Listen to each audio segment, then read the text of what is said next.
നമസ്കാരം. പ്രധാന വാർത്തകൾ. മോദിയുടെ US സന്ദർശനത്തെ വാഴ്ത്തിയ തരൂരിന്റെ ലേഖനം. പരാതി നൽകിയ ഒരു വിഭാഗം നേതാക്കൾ. പ്രധാനമന്ത്രി നരേന്ദ്രമോദിയുടെ അമേരിക്കൻ സന്ദർശനത്തെ പുകഴ്ത്തിയുള്ള ലേഖനത്തിന്റെ പേരിൽ ശശി തരൂരിനെതിരെ കേരളത്തിലെ ഒരു വിഭാഗം നേതാക്കൾ ദേശീയ നേതൃത്വത്തിന് പരാതി നൽകി. തരൂരിന്റെ പുകഴ്ത്തൽ പ്രതിപക്ഷ നേതാവടക്കം പരസ്യമായി തള്ളിപ്പറഞ്ഞതിന് പിന്നാലെയാണ് ഒരു വിഭാഗം കേരള നേതാക്കൾ പരാതിയുമായി ദേശീയ നേതൃത്വത്തെ സമീപിച്ചിരിക്കുന്നത്. മോദിയുടെ US സന്ദർശനത്തെ പുകഴ്ത്തിയ തരൂരിന്റെ ലേഖനം പരിശോധിക്കുമെന്നും ലേഖനം താൻ വായിച്ചിട്ടില്ല എന്നുമാണ് KPCC അധ്യക്ഷൻ K സുധാകരൻ പ്രതികരിച്ചത്. സംസ്ഥാന കോൺഗ്രസ് നേതൃത്വം ഔദ്യോഗികമായി പരാതി നൽകില്ലെന്നാണ് സൂചന. നേരത്തെ കേന്ദ്ര ബജറ്റിനെ പ്രശംസിച്ചും തരൂർ കോൺഗ്രസിന് തലവേദന ഉണ്ടാക്കിയിരുന്നു. കോൺഗ്രസ് അധ്യക്ഷ സ്ഥാനത്തേക്ക് മത്സരിച്ച് തോറ്റത് മുതൽ ഇങ്ങോട്ട് തരൂരിന്റെ നീക്കങ്ങളെ ജാഗ്രതയോടെയാണ് കോൺഗ്രസ് കാണുന്നത്. പ്രവർത്തക സമിതിയിൽ ഉൾപ്പെടുത്തിയത് പോലും സമ്മർദ്ദത്തിന്റെ ഫലമായി ആയിരുന്നു. അതുകൊണ്ട് തന്നെ മോദിയുടെ അമേരിക്കൻ സന്ദർശനത്തെ പുകഴ്ത്തിയതിൽ എന്ത് നടപടി ഉണ്ടാകുമെന്ന് കണ്ടറിയണം. ക്രൂര റാഗിംഗ് നടത്തിയ നഴ്സിംഗ് വിദ്യാർത്ഥികൾക്ക് തുടർ പഠനം അനുവദിക്കില്ല. കോട്ടയത്തെ നഴ്സിംഗ് കോളേജിലെ റാഗിംഗിൽ നടപടി. പ്രതികളായ 5 നഴ്സിംഗ് വിദ്യാർത്ഥികളുടെയും തുടർ പഠനം തടയാൻ നഴ്സിംഗ് കൗൺസിൽ യോഗത്തിൽ തീരുമാനമായി. കോളേജ് അധികൃതരെയും സർക്കാരിനെയും തീരുമാനം അറിയിക്കും. ബർത്ത്ഡേ ആഘോഷത്തിന് പണം നൽകാത്തതിന്റെ പേരിലായിരുന്നു ക്രൂരതയെന്നാണ് പ്രതികളുടെ മൊഴി. മദ്യം വാങ്ങാൻ പണം ചോദിച്ചിട്ട് നൽകാത്തതും പ്രതികളെ പ്രകോപിപ്പിച്ചു. ഇതിനുള്ള വൈരാഗ്യം തീർക്കാനാണ് വിദ്യാർത്ഥിയെ കട്ടിലിൽ കെട്ടിയിട്ട് കോമ്പസ് ഉപയോഗിച്ച് കുത്തി പരിക്കേൽപ്പിച്ചതും ക്രൂരമായി മർദ്ദിച്ചതും.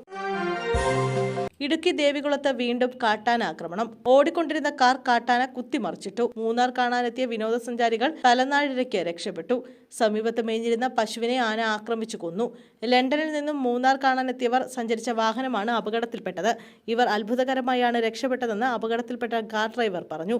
അപ്രതീക്ഷിതമായി പാഞ്ഞെടുത്ത കാട്ടാനയെ കണ്ട് വാഹനം വെട്ടിക്കാൻ ശ്രമിക്കുന്നതിനിടെ ആന വാഹനം കുത്തിമറിച്ചിടുകയായിരുന്നു.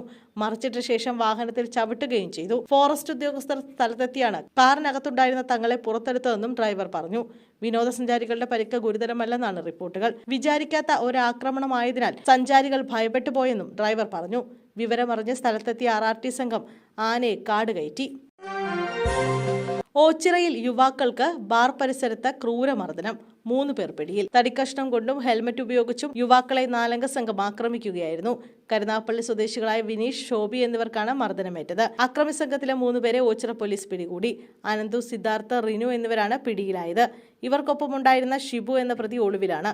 ഓച്ചിറ വലിയകുളങ്ങര സ്വദേശികളാണ് പ്രതികൾ. മദ്യലഹരിയിലുണ്ടായ തർക്കമാണ് ആക്രമണത്തിൽ കലാശിച്ചത്. ആശാ വർക്കർമാരോട് മുഖം തിരിച്ച് സർക്കാർ. പരിഹാരമായില്ല.